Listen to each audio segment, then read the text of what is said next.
Hola, vamos a continuar con nuestras sesiones de videos en este módulo del JASP. Dentro del bloque que hemos visto, este es uno de los videos que están orientados ya a entrar a una técnica más orientada a la validez interna de un instrumento y utilizar algunas medidas más complejas. Es como un salto de lo que habíamos visto en el anterior video de las correlaciones y que está orientada justamente a los indicadores de fiabilidad, como el alfa de Cronbach y el omega de McDonald, ¿no? Entonces, lo primero que hacemos es abrir nuestra sesión. Como yo les digo, les he comentado, la anterior había guardado mi archivo en un formato JASP. Lo voy a volver a abrir ahí para retomar el, eh, la sesión. Eso facilita cualquier edición previa que haya hecho. No noten que aquí ya están las variables bien trabajadas y si quisiera ver qué hemos hecho en descriptivos, abro, entonces nos va a mostrar el trabajo que habíamos hecho antes. Así que esa es una de las ventajas de almacenar nuestros datos.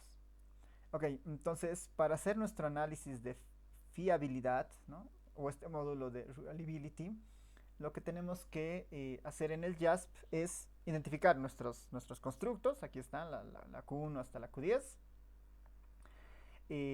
Si no tienen habilitado esto, que lo habíamos visto casi en el primero o el segundo video, básicamente van aquí a mostrar módulos y habilitan hasta abajo está el de este módulo que dice Reliability, ¿no? Si no quieren tenerlo, lo desmarcan y si quieren tenerlo, lo habilitan, ¿no? Esto es muy fácil de incorporar. Entonces vámonos al análisis de fiabilidad o de validez interna. Hago clic en el módulo. Hay dos alternativas, la clásica y la bayesiana. Dentro de las clásicas existen justamente la primera opción que dice Reliability, son los indicadores de validez interna o de fiabilidad. Los incluyo allí.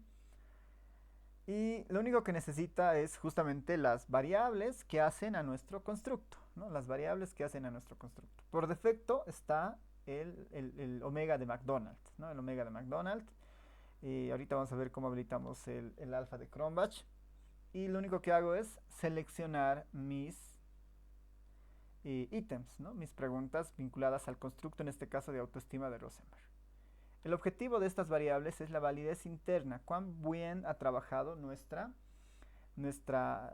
constructo en la población de interés, en este caso en esta muestra. Nos puede servir justamente para hacer un trabajo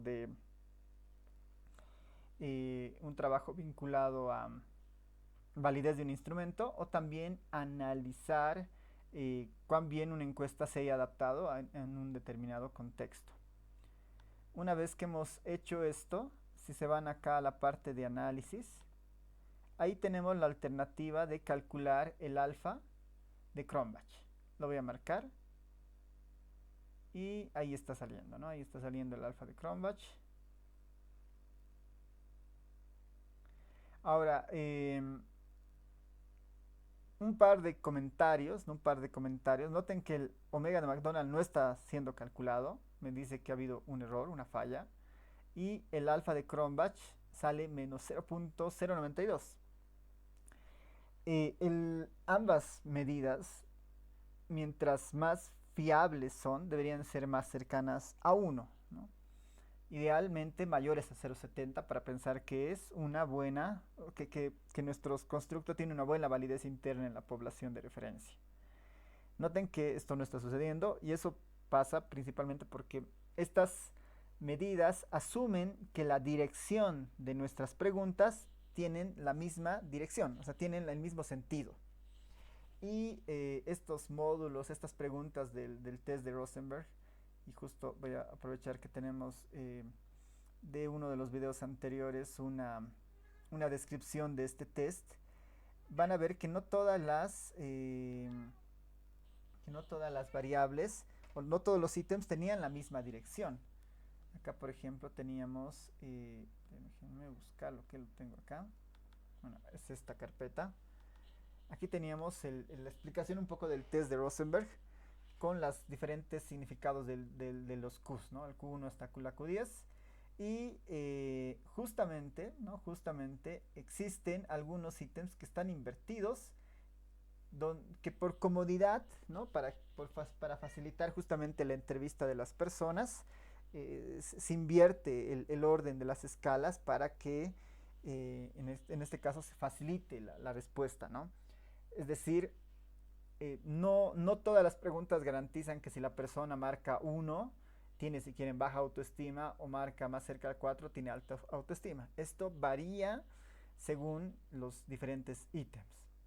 Eso es parte de cada constructo, ¿no? Cada constructo tiene una recomendación respecto a cuáles son los ítems invertidos. Y lo bueno del JASP es que nos da una recomendación, una advertencia, si quieren, un mensaje, donde nos avisa que ha identificado ítems que podrían tener la escala invertida, ¿no? Y justamente pasa por el test de correlación. ¿No? Nos dice, por si acaso, los siguientes ítems tienen una correlación negativa. Si todos tuvieran la misma dirección, todos tendrían que tener correlaciones positivas, no negativas. Y por eso me dice la Q3, Q5, Q8, Q9, Q10. Entonces, esas son ítems que deberían probablemente tener escala invertida. Para asegurarnos de que el omega y el alfa de Cronbach se calculen de forma correcta, deberíamos decirle que estos son ítems con escala invertida. Y eso es muy fácil, no tenemos que hacer una inversión manual. El JASP en la parte de aquí abajo nos da la opción de identificar y decirle, por si acaso, estas preguntas tienen escalas invertidas. Y con eso el JASP internamente hace la conversión de las escalas y calcula el alfa y el omega de McDonald. Y van a ver lo que sucede con solamente haciendo ese cambio, ¿no? Q3, Q5, Q8, nos vamos a poner la Q3, la Q5, la Q8, la Q9 y la Q10. Esas son las que me marca como correlaciones negativas. Con control y el seleccionador del mouse he podido seleccionar más de una. Estas son las 5 y las paso. Noten que ahora está calculando el alfa de Cronbach sin ningún problema, ¿no? Está calculando el alfa de Cronbach sin ningún problema. Para el omega de McDonald probablemente sea un problema con el dato perdido que tenía. Ahorita lo vamos a revisar. Pero noten que nuestro alfa de Cronbach en este caso es de 0.828. Que es un valor relativamente bueno, es muy bueno en realidad, ¿no? Que sea mayor a 0.70 ya es una ganancia para este tipo de indicadores. Una segunda característica importante a tener en cuenta es que para conocer la contribución que cada ítem tiene en el alfa de Cronbach en este caso, podemos irnos acá y decirle que calcule el alfa de Cronbach. Voy a seleccionar el alfa de Cronbach primero, eliminando uno de los ítems, ¿no? ¿Cómo variaría el alfa de Cronbach si nosotros eliminamos una de las preguntas? Lo mismo podría ser para el alfa el omega de McDonald, ¿no? Te sigue teniendo algunos problemas este test, lo vamos a revisar más adelante. El alfa de Cronbach, noten cómo se comporta. Lo que me marca es que, por ejemplo, si eliminamos el Q1, es decir, calculamos el alfa de Cronbach sin el Q1, el alfa es igual a 0.79, ¿no? Y así para todos los casos. El global con las 10 ítems es de 0.828. En alguno de los casos mejora. Podemos ver que con la Q8, que era una de las que tenía mayores correlaciones bajas con otras variables, el alfa de Cronbach sube a 0.854.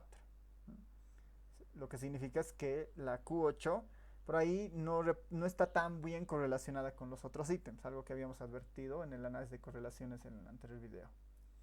Y de las que más bajan, es la que mayor contribuye en realidad a la consistencia interna. Podríamos ahí pensar en este valor de 0.786, no, 0.778 ¿no? En realidad, que es el más pequeño, 0.778. Este valor implica que la Q10, la pregunta Q10, es la que está mejor relacionada con el resto de los ítems. De tal manera que al sacarlo, el alfa de Cronbach cae de 0,828 a 0,778.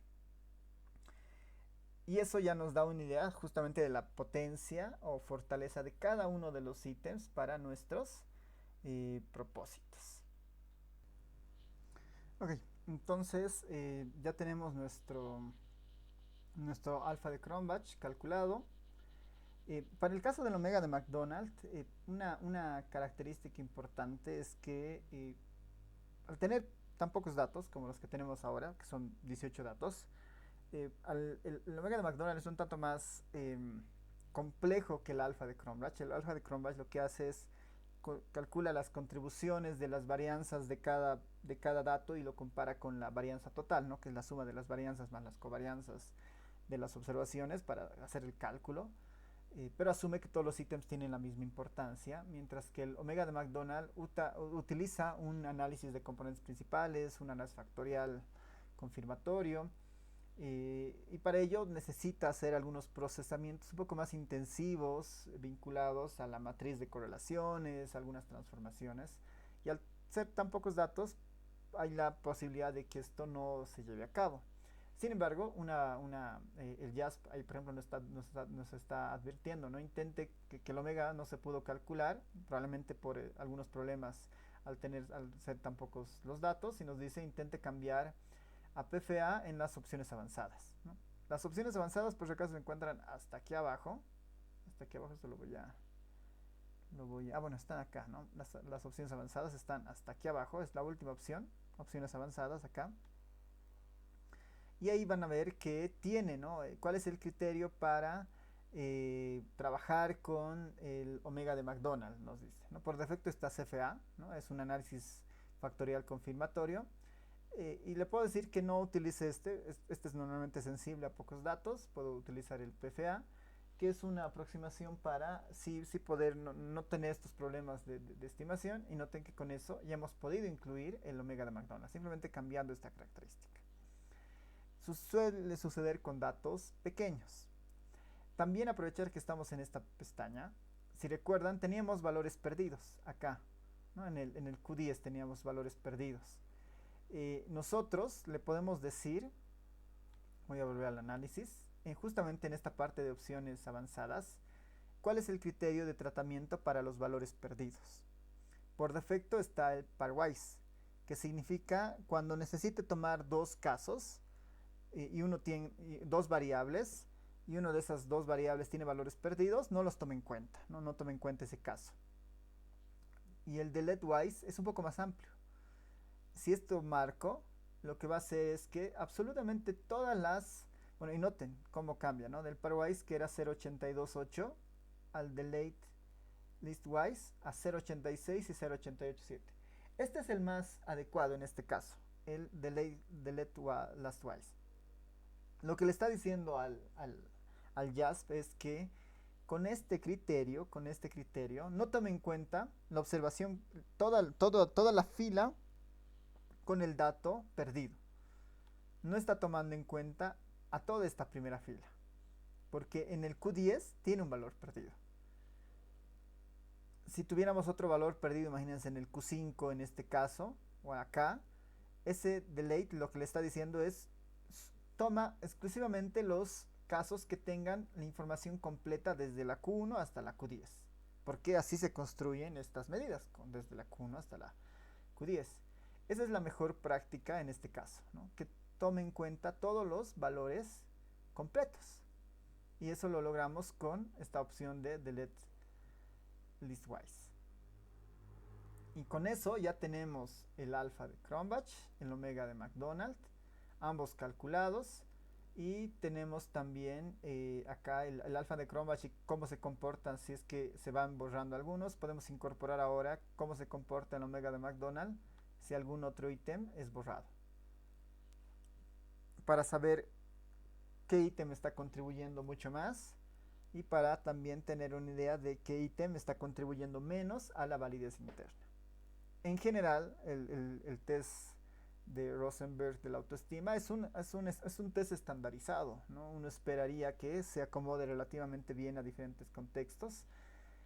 Si eso no sucediera, entonces sí, es para ahí una falla de validez interna del instrumento, puede reflejar sesgos en el proceso de recolección, en el momento del cargado de datos, ¿no? Pero hasta acá, ¿no? Con todo lo que hemos visto, representa un buen resultado en general, ¿no? Ya tenemos el omega y el alfa de Cronbach y el omega de McDonald, y además de las contribuciones de cada una de las variables a estas mediciones. Podemos un poco repasar esto ya para terminar esta parte. Ya lo habíamos hecho con el omega de McDonald, perdón, con el alfa de Cronbach, nos centraremos en el omega de McDonald. El valor más alto representaría que ese ítem no contribuye tanto al constructo en general. Y como habíamos visto antes, el Q8 era el más alto, ¿no? Y sigue siendo el más alto. En el caso del omega de McDonald's, el Q8 es de 0,90. Quitando al Q8 del cálculo, el alfa de Cronbach general llega a 0,90. Es decir, la validez interna mejora. Si estuviéramos probando un nuevo constructo y tuviéramos que un ítem no está aportando demasiado al constructo en general, sería un candidato a eliminar, ¿no? Si es que tuviéramos alguna restricción de tiempo, tal vez por el tema de, eh, de tiempo o de esfuerzo que representa calcular o obtener esta variable, ¿no? Y si vemos el valor más pequeño, que antes estaba en la Q10, ahora veremos si es que eso ha cambiado. Noten, porque esta ya es sobre los valores completos sin considerar ese dato perdido que teníamos antes. El valor más alto es este 0,88, este 0,883, no, bueno, perdón, el más bajo estamos buscando. El 0,860, aquí está el 0,860, que sería el más bajo. El Q7 es de los constructos el que aporta más al alfa, bueno, al omega de McDonald's, ¿no? Es como el ítem más correlacionado con el resto. O que tiene una dirección mucho más, bueno, una contribución mucho más fuerte al constructo en general. Su contribución no es alarmantemente significativa porque noten que hemos pasado de 0,887 a 0,860, ¿no? O sea, se han perdido 2.0.027 unidades, ¿no? Eso es lo que se ha perdido si es que elimináramos a la Q7 del cálculo. Pero con esto tenemos identificado a la que más y a la que menos contribuye, desde el enfoque de alfa Cronbach o del omega de McDonald. Y bueno, con eso terminamos nuestro repaso de JASP para las medidas de fiabilidad, pensando en una fase introductoria para una validez de instrumentos, una validez interna de los instrumentos. Ya el uso de estas herramientas cuando se hace una recolección oficial, un poco la dirección misma cambia porque es una validación más adecuada al contexto como tal, ¿no? Pero para esta fase ya tenemos un poco las herramientas adecuadas. Ok, entonces con esto cerramos nuestra serie de videos en JASP orientados justamente hasta la fiabilidad.